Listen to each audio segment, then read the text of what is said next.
Dixo Daily presenta.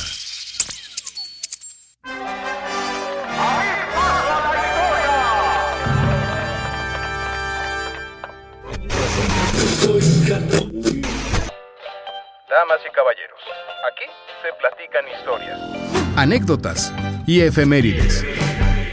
Porque jamás la historia se atrevió a tanto. Con Alejandro Rosas.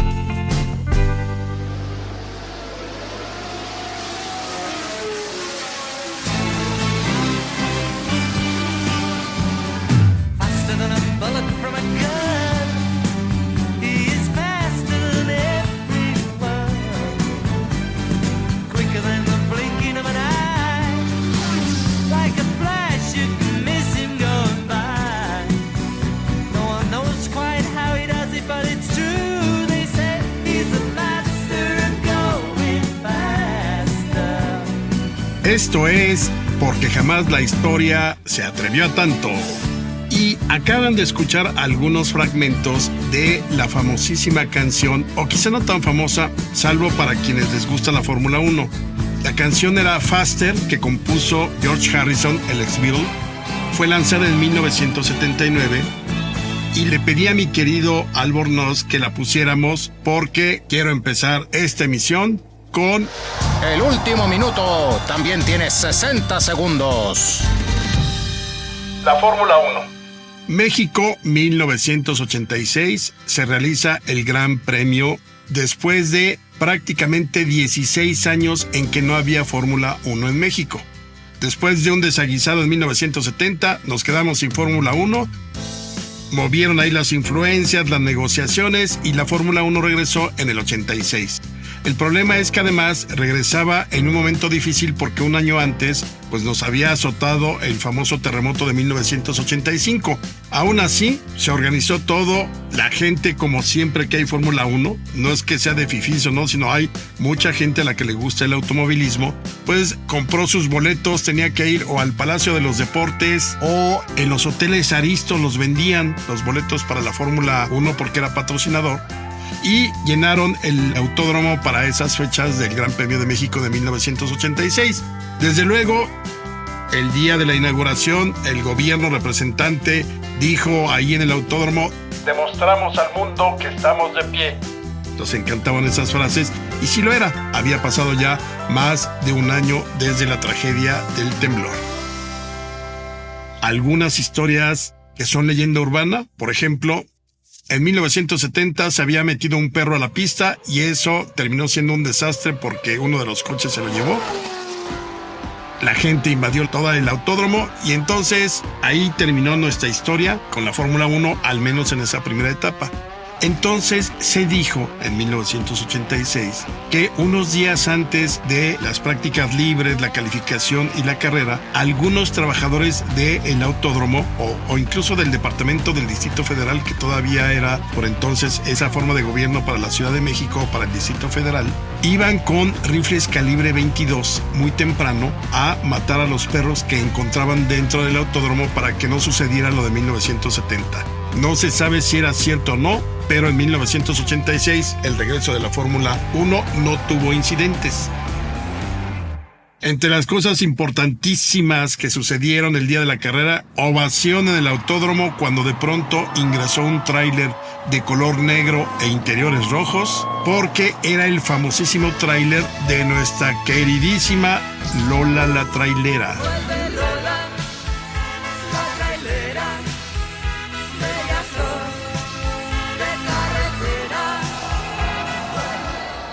Sí, que estaba anunciando su secuela, El secuestro de Lola, y pues, la gente estaba feliz de ver ahí a Lola la Trailera y además de recibir pósters y otros pines y calcomanías de Rosa Gloria Chagoyán, que no estaba de malos bigotes en esos días. También otra cosa que llamó la atención en ese primer Gran Premio de regreso de México, 1986, fue las chicas Gran Premio, que eran como se acostumbraba entonces cuando todavía se cosificaba a la mujer en muchos sentidos, pues eran edecanes de cuerpos tentadores. Hubo un certamen, la Chica Fórmula 1, para elegir a estas edecanes. Y ya en el momento de la carrera, pues las ganadoras desfilaban con los nombres de los pilotos ahí en la parrilla de salidas. Ese certamen y las Chicas Fórmula 1 estuvieron coordinadas por una modelo que la conocían en su casa y le hablaban de tú, llamada Frin Domínguez, que entre su currículum tenía haber sido señorita Coyoacán, señorita Fotogenia y haber ganado el tercer lugar del certamen de medias Dorian Gray. Entonces, con esos títulos, claro que podía ser la coordinadora de las Chicas Gran Premio. También al año siguiente ganó el título de Piel Canela Internacional, imagínense. Pero bueno, la carrera, prácticamente vinieron todas las escuderías. Los primeros 3 ganadores en esa primera edición de 1986 fue Gerhard Berger con el equipo Benetton. Segundo lugar, Alain Prost, ya venía con McLaren. Y empezaba a hacer su carrera y ya con bastantes buenos resultados, pero todavía no era campeón del mundo, Ayrton Senna en su Lotus. ¿Qué fue lo importante en ese momento o lo curioso de todo ese fin de semana? Pues resulta que durante el Gran Premio, más o menos a la mitad de la carrera, los organizadores se olvidaron de que había que comprar trofeos. No había ningún tipo de trofeo listo para entregarle a los ganadores al terminar la carrera. Entonces, típico pues mexicano, así ¿qué hacemos? Obviamente no mandaron a nadie a estas tiendas deportivas de fútbol donde venden todo tipo de trofeos, pero se les ocurrió enviar a un chalán a un panteón cercano. Quizá fue al Panteón Francés de la Piedad, que está sobre el viaducto, y es el eje Cuauhtémoc, me parece, que estaba relativamente cerca del autódromo. Y entonces mandaron a un chalán a ese panteón, ¿a qué? A comprar 3 grandes jarrones tipo florero que se utilizan para los velorios. Bueno, los compraron muy bien, termina la carrera, llega la premiación y le entregan a cada uno de los pilotos estos jarrones. Las fotos que pueden ver, búsquenla, googleenle como se dice. Se ven que están muy contentos por el triunfo, por el regreso de la Fórmula 1 a México, pero verdaderamente eran horribles. Ahora, creo que para lo muy finos que se hacen hoy en día, bastante feos y que no aguantan nada porque a cada rato se rompen, nuestros floreros de panteón como trofeos de la Fórmula 1 en México fueron un éxito. De hecho, se cuenta o se dice que unos días después Ayrton Senna comentó que el trofeo recibido en México había sido uno de los más bonitos que había ganado durante su carrera, pues desde 1986 en adelante. Fíjense, busquen la imagen y si no aquí se la subo.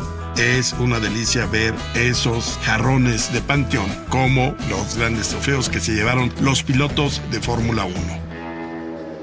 Y ya para despedirme de esta sección, otro fragmento de Faster.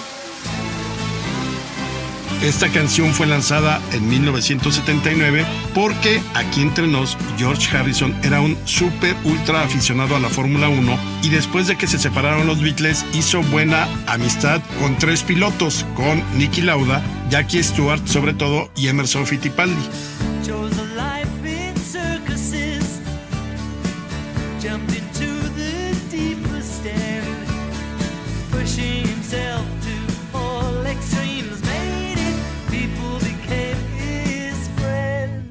En 1978 supo que Jackie Stewart estaba escribiendo sus memorias que tituló Faster y pues Harrison entró también con la canción del mismo nombre y las regalías las donó a una fundación que tenía Jackie Stewart para apoyar a los pilotos que habían quedado con discapacidad o habían sido víctimas de lesiones por accidentes automovilísticos.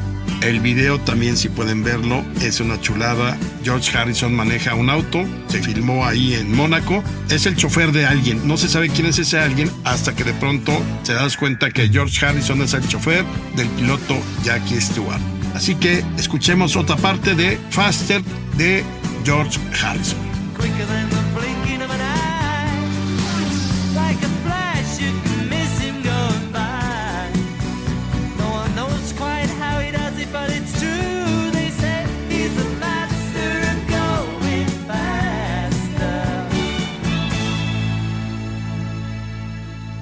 Y en nuestra gustada sección, Un dato para ligar. Hoy les traigo un dato con el cual ya no debe haber problemas para el ligue. ¿Por qué? Porque involucra perritos. Entonces ya saben nuestra rutina, se bañan, se rasuran arriba, se rasuran abajo, se rasuran donde quieran, se lavan la boca, se perfuman, sus mejores prendas de vestir, todo. Las mejores prendas de vestir, pero también las más fáciles de quitar, porque esta noche va a ser un éxito. Llegan al bar, llegan a su barra, piden un trago y entonces se sientan junto a su prospecto o prospecta. Quizá si sacan su teléfono celular de tal modo que aparezca ahí una foto de su perrito o de su perrita y así como que la acercan al prospecto para que medio la vea de reojo, y una vez que estén ahí más o menos lanzan la frase al aire: en Tenochtitlán los perros eran mucho más que el mejor amigo del hombre.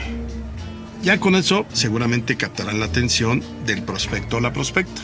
Y entonces voltean, saludan. Hola, ¿qué tal? Oye, ¿quieres que te cuente esta historia? Porque fíjate que yo me dedico un poco a la investigación y me encontré este dato que es increíble y que seguramente cambiará tu vida. Les va a responder que sí. Y entonces siguen. Allá en Tenochtitlán había 2 caminos para los perros. Algunos eran elegidos para ayudar a las almas, a guiarlas por el Mictlán. Esos eran los xoloescuincles. Y había otros que sí es muy triste, pero los ponían en engorda para comérselos. Pero el punto es que los perros eran muy respetados. El xoloescuincle era visto como un mediador entre el mundo de los vivos y los muertos. Y entonces, ya una vez que fallecía el mexica o la mexica, pues se encontraban con el xolo ahí en los inicios del inframundo. Y como eran muchas etapas las que tenían que atravesar, pues este perro los acompañaba hasta llegar ante Mictlantecutli. Pero, exactamente por lo mismo, los hechiceros tenían a los perros muy presentes en todo tipo de rituales. Por ejemplo, algunos cronistas misioneros como Fray Bernardino de Sahagún o Fray Diego Durán señalan que los hechiceros utilizaban las secreciones de animales en sus rituales de adivinación. Soplaban humo o usaban algunos ungüentos hechos con partes de animales para comunicarse con los espíritus. Ya saben ustedes que yo también me comunico con los espíritus, pero no uso secreciones. Simplemente uso mi ouija. Pues bien, en 1629, Hernando Ruiz de Alarcón publicó su Tratado de las Supersticiones y Costumbres Gentílicas que hoy viven entre los indios naturales de esta Nueva España. Y ahí apareció una receta que me pareció formidable y que te la comparto, pero antes de decirte de qué se trata, digamos salud. Pues bien, este tratado de supersticiones decía que los brujos utilizaban partes de animales domésticos en conjuros con el fin de llamar a las almas. Pero lo más interesante de todo, y aquí el consejo si tienes perro, es que juntaban las lagañas de los perros, las chinguiñas le decíamos en mi casa, juntaban las lagañas y luego se las untaban los brujos en sus propios ojos, sobre todo en los párpados. Entonces agarrabas la lagaña de tu perro, las hacías un poquito como de cremita y te las embarrabas en los párpados. Esto con el fin de que pudieran los brujos mirar con ojos del inframundo. Y así era la manera en que se podían comunicar con otros espíritus y adivinar. Entonces hoy ya no les quites las chinguiñas o las lagañas a tus perros, mejor retíraselas cuidadosamente, haces tu masita de lagaña y te la untas en los ojos para poder ver el Mictlán. ¿Te parece bien el dato? Pues te invito a que me acompañes a mi casa, podemos quitarles las chinguiñas a mis perros y luego ver juntos el Mictlán. ¡Salud! Y ahora viene una de las secciones favoritas de Alejandro Rosas, o sea, el titular de Porque jamás la historia se atrevió a tanto. ¿Cuál es? Bailar con la más fea.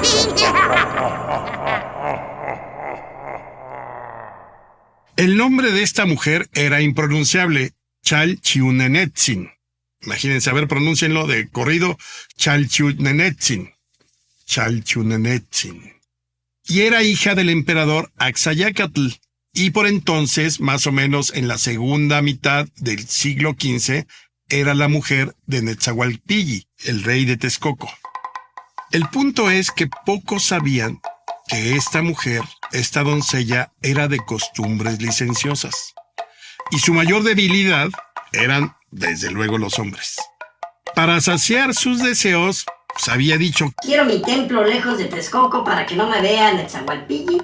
Y estaba un poco retirado del palacio, y ahí se la pasaba de perlas, como diríamos. Tenía a su sirviente de nombre Chalqui, que era total y absolutamente sumiso a ella. Yo creo que era el típico caso del incondicional, que vivió siempre enamorado de la doncella. Ella nunca lo peló, pero él hizo todo lo que ella le pidió.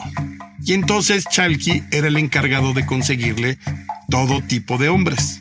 Les decía: oye, Pues acá tengo una princesa que le gusta mucho el sexo sucio, es bastante apasionada. ¿Por qué no me acompañas a su palacio? Te la presento y ya lo que el destino decía Chalqui. Y entonces Chalqui llevaba todo tipo de hombres hasta el palacio de Chalchiunenetzin. La princesa entonces hacía sus encerronas con olor a sexo y lujuria, y una vez satisfecha, empezaba lo mero bueno. Terminado el tiempo del placer. Pues ya me cansé de tanto sexo, ya me cansé de besar, de que me besen, etc. Y entonces le ordenaba a Chalqui que matara al amante en turno, así como lo oye. Era como la viuda negra, se lo despachaba del sexo y luego se lo despachaba en la vida. Pero además, el cadáver de cada víctima era tratado de tal forma que no se descompusiera a las primeras de cambio. Y prácticamente, por ciertos métodos, lo transformaba en estatua. Y luego la vestía con la ropa con la que había llegado el hombre a su cita con el sexo. Obviamente la princesa no iba a gastar en un nuevo atuendo. Ya una vez que estaba la estatua con su vestido original y todo, entonces colocaba al hombre en un gran salón de su palacio. Si hubiera sido una galería de arte, hubiera tenido para dar y regalar estatuas. Todo iba muy bien hasta que finalmente se descubrió el asunto. Entonces, Netzahualpilli, desde luego alarmado, ya no le importaba tanto los cuernos, sino la clase de asesina que era la mujer con la que había compartido en algún momento el hecho, porque recuerden que por entonces los tlatoanis, en este caso el de Texcoco, pues tenía como 400 esposas, así que una más, una menos no le iba a quitar el sueño, pero no podía permitir esto de que matara a diestra y siniestra. Entonces se entera Netzahualpilli, ordena la detención de su mujer, la de Chalqui, su ayudante, y fueron descubriendo que había muchas personas involucradas. Cientos de personas, sirvientes, asesinos que echaban la mano, mercaderes, hechiceros. O sea, tenía prácticamente una industria de la destrucción de vidas ahí a unos kilómetros de Texcoco. La justicia texcocana fue implacable y todos fueron condenados a muerte. Y como Netzahualpilli quería dar un escarmiento, le ordenó a la gente que fuera a la Plaza Mayor de Texcoco y ahí ante todo el pueblo, y particularmente ante madres e hijas para que luego no torcieran el rumbo, hizo que vieran las ejecuciones hasta el final. Podemos considerar que Chalchiunenetzin fue la primera asesina serial de la historia de México. Por eso no hay que bailar con la más fea. Y vámonos ahora con nuestra última sección, también de las favoritas. Aunque usted no lo crea. Vámonos a 1963. El submarino USS Treasure perdió contacto con 129 tripulantes. Estábamos en plena Guerra Fría, 1963. De hecho, ese año fue el año en que asesinaron a Kennedy, así que todo estaba calientito. Se supone que este submarino, el Treasure, realizaba pruebas de inmersión profunda más o menos a 300 kilómetros al este de Massachusetts, allí en el Atlántico Norte. Cerca de los 400 metros, anuncia una falla en una tubería de alta presión, cortocircuito generalizado y pierden la propulsión. Entonces, como ya no pudo salir y no se pudo mover, empezó a literalmente hundirse y pasó más allá de la profundidad de colapso y terminó implosionando. Así, destruido totalmente. Todos murieron, no hubo sobrevivientes y fue el primer submarino nuclear perdido por Estados Unidos. 5 años después, 1968, el USS Scorpion, con 99 tripulantes, regresaba de una misión de inteligencia por el Mediterráneo y en el Atlántico Norte de pronto desapareció. Se le halló 5 meses después, más o menos a una profundidad de 3,000 metros. Nadie sabía qué había sucedido y no hubo una explicación oficial. Entonces llegaron las especulaciones, fueron los rusos, ¿qué pasó aquí? ¿Qué pasó allá? Pues no, simplemente no dijeron nada, pero se sabía dónde estaban ambos submarinos o los restos de ambos submarinos. Aquí viene lo interesante y por eso es, aunque usted no lo crea, porque estamos conmemorando los 40 años de que Robert Ballard encontró el Titanic en las profundidades del Atlántico Norte. Pero entonces, ¿cómo se une esta historia de los submarinos con Ballard? Pues ahí les va. 1985, Ballard, que era un oceanógrafo e investigador, estaba buscando lana para desarrollar una nueva tecnología robótica capaz de sumergirse a las profundidades a donde no había llegado nadie sin que se deteriorara el submarino y poder tomar con cámaras y todo lo que había en las profundidades. Entonces se le acercó a la Marina de Estados Unidos y le dijo, oye, pues mira, tengo este submarino que lo desarrollé, alcanza grandes profundidades, échame la mano, estoy buscando el Titanic, dame un financiamiento. La Marina le dijo que no. Pero en secreto desarrollaron una misión de la cual nadie supo. Entonces la Marina de Estados Unidos le dijo a Ballard, mira, esta es una misión ultra secreta. Apoyamos tu tecnología con tu submarino y lo que tienes que hacer es regresar a donde se hundió el Tracer y el Scorpion y lo que queremos saber es en qué estado se encuentran los reactores nucleares. Imagínense, ya casi habían pasado 20 años de los hundimientos y apenas se preocupaban por el estado de los reactores porque había la posibilidad de que soltaran radiación. Entonces, Robert Ballard dijo, va, si después de eso me dan chance y recursos para yo hacer la búsqueda del Titanic, perfecto. Y entonces, obviamente, Ballard llegó con su submarino a ambos submarinos y los encontró bien. Por ejemplo, el Tracer sí había sido una falla estructural, había implosionado, encontraron el reactor en perfectas condiciones, no había sucedido nada. Y el Scorpion se dieron cuenta de que había quizá estallado un torpedo accidentalmente dentro del submarino y eso fue lo que provocó porque fue encontrado en 3 secciones. Para fortuna de los gringos también encontraron el reactor sin fuga radioactiva. Entonces ahora sí, se frotó las manos Ballard, dijo vámonos al Atlántico Norte, llegó a las coordenadas que se tenían de donde más o menos pudo haber sido el hundimiento del Titanic en 1912 y echó anclas ahí para empezar su búsqueda. El barco se llamaba Nor, como Nor Suiza, y utilizó el vehículo remoto, o sea, su submarino robot se llamaba Argo y Jason Jr. ¿Por qué Argo? Bueno, resulta que Argo era la mítica nave en la mitología griega en la que Jasón o Jason y sus argonautas fueron a la Cólquide, o sea, al fin del mundo, a buscar el vellocino de oro para que Jasón pudiera reclamar el trono de Iolcos. Incluso hay una película maravillosa, por ahí búsquenla, de la época como de los 60, 67, maravillosa de mitología griega, creo que es de las mejores. Bueno, para Ballard, el Titanic era prácticamente su vellocino de oro, y por eso le puso a su robot Argo y Jason Jr., porque había otro modelo antes. Ahora, lo interesante en el caso de Ballard fue que no buscó directamente al casco. Es decir, pensó que era mejor tratar de buscar escombros, un campo de escombros, porque, de acuerdo a lo que había estudiado, tanto en los hundimientos de los submarinos como en el del Titanic, por la manera en cómo se habían hundido, dejaron todo un camino de rastros y escombros. Entonces, antes que buscar propiamente el casco, la proa o la popa, decidió tratar con los sonares y con el submarino encontrar el rastro. Y así, el 1 de septiembre de 1985, cerca de la 1 de la mañana, el Largo transmitió imágenes de restos. Fue lo primero que captó la cámara. Encontró carbón, platos, pedazos de metal. Había prácticamente una línea, un campo de escombros. Siguió el submarino ese campo de escombros y de pronto que aparece la enorme caldera que era una de las que había caído a las profundidades del lecho marino. Siguió el submarino el Largo y de pronto se encuentra nada más y nada menos que con la proa del Titanic. Ya no había lugar a dudas, habían dado con el Titanic.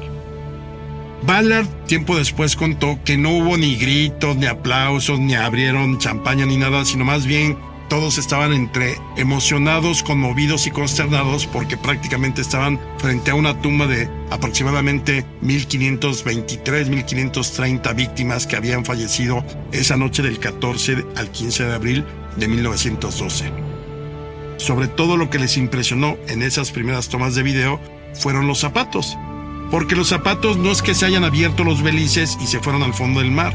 Ya se sabe hoy en día que cuando se veían zapatos en el fondo del lecho marino, es que ahí estaban los cadáveres que obviamente después de 70 años pues, prácticamente se habían desintegrado y habían quedado ahí los zapatos marcando el lugar de donde quedaron sumergidos o hundidos muchos de los cadáveres en ese hundimiento. Decía Ballard: Lo encontré en la quietud y en la oscuridad eterna. Fue como ver un fantasma en su catedral de agua. Y así encontró al Titanic partido en dos secciones. La proa por un lado, la popa por otro, y separadas más o menos por 600 metros, o sea, era bastante, lo cual confirmaba que sí se había partido y que una parte había caído en un lado y la otra en otro lado. Y además todo estaba rodeado por un gran campo de escombros. A partir de ahí, todas las inmersiones y las investigaciones, incluyendo la de James Cameron, que llevó a hacerlo su gran película de finales del siglo XX, Titanic, y que hoy en día podemos seguir afirmando que Rose y Jack sí hubieran cabido en la tabla, pero Rose, maldita, no le dio chance.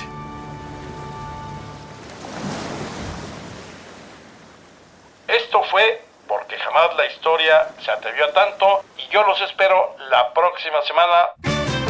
Soy Alejandro Rosas y nos escuchamos ¿para qué? Para dar el grito. Una producción de Dixo.